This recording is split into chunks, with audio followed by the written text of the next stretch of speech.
Nyai mungkin setelah pasca lebaran ini ya, ini hari ketiga lebaran, mungkin ada tragedi atau hal nggak Nyai nanti di arus balik ini, entah di tol atau di mana Oh kecelakaan iya, gitu. oke. Kalau yang saya lihat mungkin ada kecelakaan ya, yang di tol. Jadi saya berharap sih masyarakat yang untuk kembali ke Jakarta, tolong berhati-hati di perjalanan seperti itu. Jadi sebelum berangkat harus cek dulu kendaraannya, mobilnya, semuanya harus dicek betul-betul. Karena kan kita tahu takutnya sebelum berangkat pun kalau bisa istirahatnya yang banyak, karena kan perjalanan lumayan jauh. Takutnya nanti kalau kita ngantuk atau kita apa, takutnya nanti ada kecelakaan di perjalanan. Kalau untuk di tol itu sendiri bisa diprediksi nggak sih Nyai? Mungkin kecelakaannya itu seperti apa atau beruntun atau yang heboh banget gak nantinya pas arus balik ini? Oke, kalau dibilang heboh banget sih enggak sih ya. Mungkin memang ada kecelakaan-kecelakaan kecil ya seperti itu. Oke. Nah, kalau untuk perjalanan lainnya, kalau misalnya untuk bukan karena kecelakaan, tapi kayak misalnya orang-orangnya yang datang ke Jakarta, pulang ke Jakarta ini kan sepi nih sekarang di Iya. Jakarta. Nah, kalau di Jakarta sendiri nih, Nyai, ada orang-orang asing yang bakalan merusak akhirnya bikin riuh nggak nanti di Indonesia? Kalau dibilang riuh sih enggak juga ya. Karena kalau yang saya lihat mungkin ada orang dari negara-negara yang datang, juga banyak datang tapi tidak membuat riuh riuh untuk negara enggak sih. Yang saya lihat sih aman sih. Oke. Nah, kan ya ini kan udah masih kan kalau akhir-akhir ini kan nggak terlalu sering hujan, tapi kemarin itu ada banjir kan ya. Nah, Ya. nanti setelah dari pasca lebaran ini mungkin ada penampakan atau prediksinya ya nggak terhadap bencana alam misalnya banjir, longsor gitu-gitu. Oke, kalau yang saya takutin malah aerob ya. Jadi air laut naik ke darat. Jadi perlu diperhatikan banget di daerah-daerah pesisir karena yang saya takutkan air laut yang naik ke darat. Jadi nantinya takutnya banjir juga seperti itu.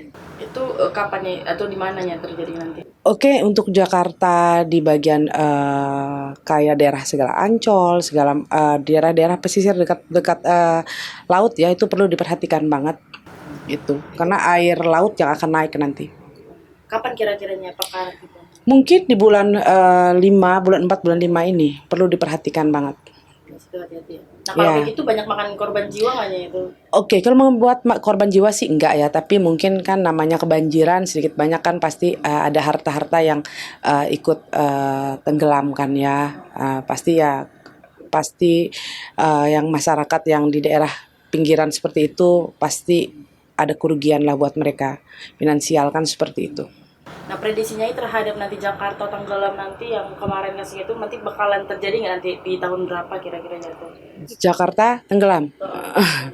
Oke, gini loh, kalau untuk Jakarta tenggelam tuh pasti masih lama sekali. Tapi kan air laut yang bisa naik ke daratan pasti akan sering terjadi. Kan kenapa? Karena daratan untuk Jakarta ini kan turun. Jadi air laut tuh di atas, sudah mulai di atas, sedangkan daratan yang di kita ini sekarang tuh udah di bawah kan seperti itu. Apalagi kalau air lautnya tinggi, pasti naik ke daratan.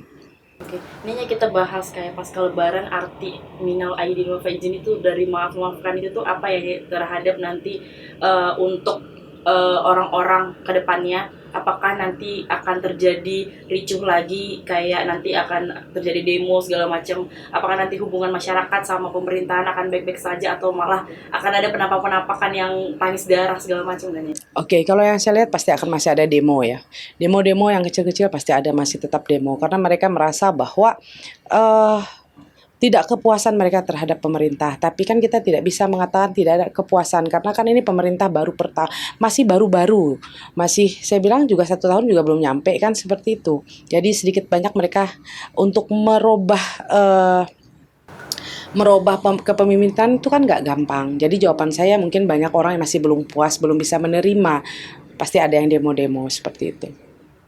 Ini kan itu, percaya nggak sih sama kayak pemimpin kita yang pas di Gunung Tidar, Hmm? nah itu melakukan ada nggak sih hubungan spiritual antar pemimpin kita di Gunung Tidar, makanya terjadi dampak-dampak dari kericuan-kericuan Indonesia ini. Oke, untuk dampak pemimpin ke Gunung Tidar mungkin kan mereka mengerti bahwa di situ kan tombak untuk tanah Jawa ya. Iya. Jadi mereka pasti menganggap bahwa mereka tuh harus pergi ke sana, harus sowan ke sana, minta restu atau minta berkat kan seperti itu. Tapi kalau untuk dampak yang sangat besar banget ya enggak lah, karena namanya kan restu seperti itu, minta supaya eh, untuk keadaan negara supaya bisa lebih bagus kembali ke depannya, itulah yang saya lihat. Untuk ada takut ada permasalahan yang lebih besar atau apa, enggak sih jawaban saya. Jadi ada antara hubungan alam kira-kira Nyai Ada, sama ada. gimana Nyai? Makanya itu mereka minta restu kan. Pasti mereka minta restu di sana, minta berkat Oke. seperti itu. Nah itu kan buat karena kan kalau untuk kita bicara IKN-nya, mungkin bisa nggak ya prediksi apakah akan berhasil nanti dan seperti apa nanti di IKN itu nanti berjalannya pemerintahan ini? Oke, Bisa kalau yang kasih tahu? saya lihat pemindahan ibu kota pasti akan pemindahan ibu kota, pasti nantinya. Untuk kedepannya bagaimana? Jawaban saya pasti akan lebih baik karena untuk mengurangi kemacetan, mengurangi banyak lah. Tapi pasti akan pindah. Ibu kota itu pasti akan pindah. Udah banyak banget uang yang ada terbuang di sana. Kalau tidak pindah kan sayang sekali, mubazir. Tapi jawaban saya itu pasti akan pindah. Makanya banyak orang yang mengaitkan itu dengan tempat tanah yang mistisnya kuat. Hmm. Nah, apa hubungannya sebenarnya? Atau memang ada alasan khusus nanti, atau mungkin ada ritual khusus yang dilakukan saat nanti perpindahan itu? Oke, kalau yang saya lihat ya, ini penerawangan saya. Sebenarnya Presiden Jokowi itu sudah mengambil tanah dari Gunung Tidar, itu diambil untuk dipindahkan, ada sedikit ya untuk syarat yang dipindahkan ke IKN. Itu yang saya lihat sesuai penerawangan saya. Saya melihat dia ada mengambil. Nah, setelah itu dia masukkan ke tanah di Kalimantan, di apa IKN itu. Itu mungkin kenapa seperti itu biasanya? Supaya keadaan hidup di Pulau Jawa mau dia pindah ke Kalimantan pun sama, tidak ada bedanya. Itu ceritanya. Atau mungkin ada yang disimpan, atau mungkin apa ya, kayak sesuatu yang memang dikuburkan di Ya itu tanah. memang ada tanah itu yang saya lihat diambil dari Gunung Tidar, setelah diambil, setelah itu ditanamkan di tanah di IKN. Tujuannya untuk apa nih? Tujuannya supaya keadaan hidup di Pulau Jawa dengan di Pulau Kalimantan sama saja, tidak ada perbedaannya gitu loh, tidak ada apa ya, atau nanti hidup di orang dari Jawa pindah ke sini nanti perubahannya apa merusak atau enggak, sama. Jadi dibikin supaya keadaan hidup orang di Pulau Jawa dan di Pulau Kalimantan sama, seperti itu. Saya pun orang Kalimantan pun sebelum saya pindah ke Jakarta pun saya juga mengambil tanah. Saya ambil tanah di Kalimantan, saya taburkan di depan rumah saya. Kenapa? Kehidupan saya di Pulau Kalimantan dan saya di Jawa pun hampir sama aja, tidak ada perbedaannya gitu. Menurut penawannya ya, nanti tanah Jakarta ini masih akan terus berkembang nggak daripada IKN, dan apakah orang-orang IKN akan sulit menerima kedatangan orang-orang luar masuk ke IKN gitu? Oke, kalau saya lihat mereka tidak akan menolak karena ini kan sudah pemerintah yang sudah mengatur. Masyarakat di sana tidak akan menolak karena ini sudah ada tata ruangnya, sudah teratur, yang saya lihat seperti itu. Kehidupan orang di Jakarta bagaimana? Apa mereka akan turun, drop atau bagaimana? Enggak, sama-sama aja. Karena nanti di sini akan menjadi suatu perdagangan yang sangat luar biasa. Pemerintahan dipindah ke sana supaya khusus untuk pemerintahan, ketemu menteri, ketemu negara-negara besar nanti di sana. Kan seperti itu. Jadi tidak terganggu untuk masyarakat untuk di Jakarta. Karena kan untuk di Jakarta tuh udah macet, udah apa ya? Kalau mau pergi ada presiden negara lain datang ke Indonesia kan agak sedikit harus nutup jalan sana, nutup jalan sini. Tapi kalau untuk di KN kan gampang kan seperti itu. Ya, kan ada beritanya minimal 15.000 orang nanti orang-orang luar dari Jakarta yang mau masuk ke Jakarta itu wajib udah memiliki pekerjaan. Nah, menurut tanggapannya ini, ada penerawangan khusus gak terkait hal itu? Emang itu akan berlaku atau justru akan menghambat tenaga-tenaga kerja untuk mendapatkan pekerjaan di Jakarta? Dan mungkin ada pemerintah melakukan itu dengan alasan khusus kah? Oke, kalau yang saya lihat itu pasti akan tetap terjadi ya. Tapi kalau untuk masyarakat sekarang tuh jujur, keadaan keuangan untuk masyarakat sekarang tuh lebih tidak baik-baik saja sebenarnya. Ya, sebenarnya banyak yang sudah di PHK, usaha-usaha besar banyak yang udah bangkrut, ada yang gulung tikar. Setelah itu ada yang collab, udah banyak banget, banyak yang sekarang. Tapi yang saya lihat pelan-pelan pemerintah sekarang tuh untuk merubah secara pelan-pelan untuk supaya ekonomi masyarakat akan mulai membaik sedikit demi sedikit. Tapi yang saya lihat tuh masih mengatur bagaimana caranya sistemnya supaya bisa lebih membaik ke depan. Tapi saya sih berharap karena di tahun ini perekonomian kita tuh tidak naik.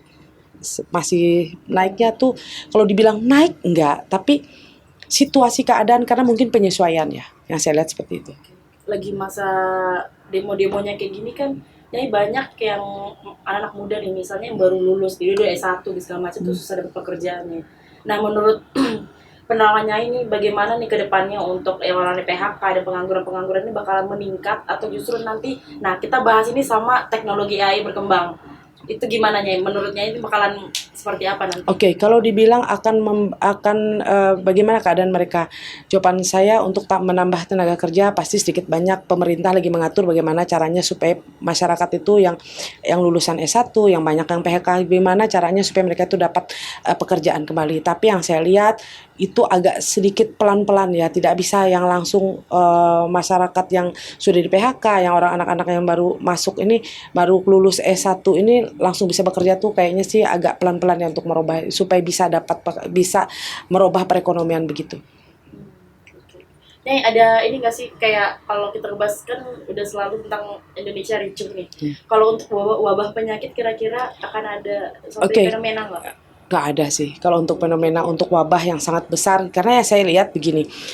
Kalau pemerintah nih kalau ada virus masuk, yang saya lihat mereka sudah mengatur bagaimana caranya mereka mengatasi supaya tidak melebar luas ke masyarakat. Kenapa? Bila mana ada virus baru lagi datang seperti zamannya COVID, pasti sedikit banyak negara kita tuh ekonominya udah pasti hancur lagi, lebih di bawah lagi. Nanti malah masyarakat kita lebih jadi banyak yang miskin kan seperti itu. Sebelum terjadi masuknya virus itu, yang saya lihat pemerintah mengatur sebagaimana mungkin supaya virus itu tidak meluas seperti itu. Ini kan yang bilang tadi ekonomi kita tidak baik-baik saja, berarti Indonesia itu sekarang sedang tidak baik-baik saja. Ya, mungkin ada ini nggak sih Nyai, pesan atau wejangan secara spiritual untuk orang-orang bisa bertahan hidup dan untuk untuk para koruptor dan untuk para pemerintah yang tidak jeli dalam bekerja atau tidak mau mendengarkan rakyatnya dan yang serakah seperti Judas Iskariot gitu misalnya. Mungkin ada pesan spiritual yang bisa ini nggak Nyai, yang bisa? Oke, begini loh, kalau untuk para pejabat, bagaimana kita harus merasakan bagaimana keadaan hidupnya masyarakat yang di bawah. Kenapa kita hidup itu kan belum tentu kita semua di atas, pasti kita memulai dari bawah. Kita rasakan bagaimana perasaan orang-orang di bawah. Kalau kita bisa merasakan kehidupan orang-orang di bawah, pasti kita bisa berpikir untuk merubah kehidupan masyarakat di bawah itu bisa menjadi lebih baik, kan seperti itu. Dan juga seperti masyarakat yang banyak di PHK, mulai sekarang mulailah berpikir bagaimana caranya kalian mengatur keuangan kalian untuk sementara. Setelah itu kalau ada yang bisa mempunyai kelebihan seperti bisa masak atau bisa bikin apapun, kalian mulailah membuat usaha. Kan seperti itu. Kalau kita membuat usaha secara pelan-pelan, siapa tahu kita bisa merubah keuangan kita sendiri. Jadi tidak berharap harus kita bekerja di pabrik, harus kita bekerja di mana. Tapi kita sendiri berpikir bagaimana caranya kita mengelola keuangan kita yang sedikit itu supaya kita bisa mempunyai usaha biar kita bisa tanpa bekerja pun harus kerja di pabrik atau apapun, tapi kita bisa menghidupi keluarga kita sendiri dengan usaha kita sendiri. Jadi jangan pernah kita selalu berharap, aduh gimana nih saya harus bekerja pabrik, bagaimana saya harus dapat pekerjaan. Ya kita cobalah usaha bisnis kecil. Karena kan masyarakat di Indonesia ini kan banyak sekali. Udah berapa juta manusia udah ada di Indonesia ini. Tapi kita cobalah bagaimana caranya kita harus saya punya kelebihan bisa membuat ini. Kita coba, kita bikin pelan-pelan. Usaha kan enggak mungkin langsung dari besar. Usaha dari mulai modal kecil pun bisa menjadi besar kan seperti itu. Jadi kita bukan saya melarang untuk orang bisa kembali kerja ke pabrik, bukan. Tapi bagaimana caranya kita bisa mengatur sendiri keuangan kita. Kalau kita menunggu kita kerja kembali di pabrik, belum tentu pabrik ini menerima kita kembali. Jadi kita usahakan kalau kita punya uang yang buat dari PHK kita itu punya uang yang lumayan cukup, kita pikirkan untuk kita bisa bikin usaha kecil. Supaya kita bisa menghidupi anak istri kita, keluarga kita seperti itu. Yang terakhir nih, untuk prediksi bakalan ada nggak nanti tokoh-tokoh politik gitu atau tokoh-tokoh publik yang bakalan nanti akan terjerat misalnya di dalam ada kasus korupsi? Oke, yang saya lihat ada sih kasus korupsi, nanti ada lagi terus ini nanti sampai akhir tahun pasti akan terus ada orang-orang besar yang ketangkap. Itu tahun ini ya Pak? Tahun ini banyak kok. Banyak terungkap kasus-kasus korupsi, mulai banyak. Jadi bagi yang korupsi hati-hatilah, sudah berhentilah untuk korupsi. Sekarang yang kerja yang benar lah ya. Seperti itu. Nah untuk ininya terakhir untuk yang polisi, TNI segala macam itu, apakah nanti mereka akan jelek lagi namanya atau mungkin akan warga-warga masyarakat akan membongkar lagi kasus-kasus mereka akan semakin ramai, dan Indonesia seperti apa sih di mata luar, di mata orang luar gitu? Oke, kalau saya lihat untuk kepolisian atau TNI sekarang ya, mereka akan mulai merubah keadaan mereka supaya masyarakat itu kembali percaya dengan mereka. Itu yang saya lihat. Setelah itu untuk dari luar negara luar melihat Indonesia, mereka melihat sekarang Indonesia mulai berbenah diri. Yang saya lihat seperti itu. Saya Nyai Dewi Rantian Intan. Saya mengucapkan selamat Hari Raya Idul Fitri. Minal aidin wal faizin, mohon maaf lahir dan batin.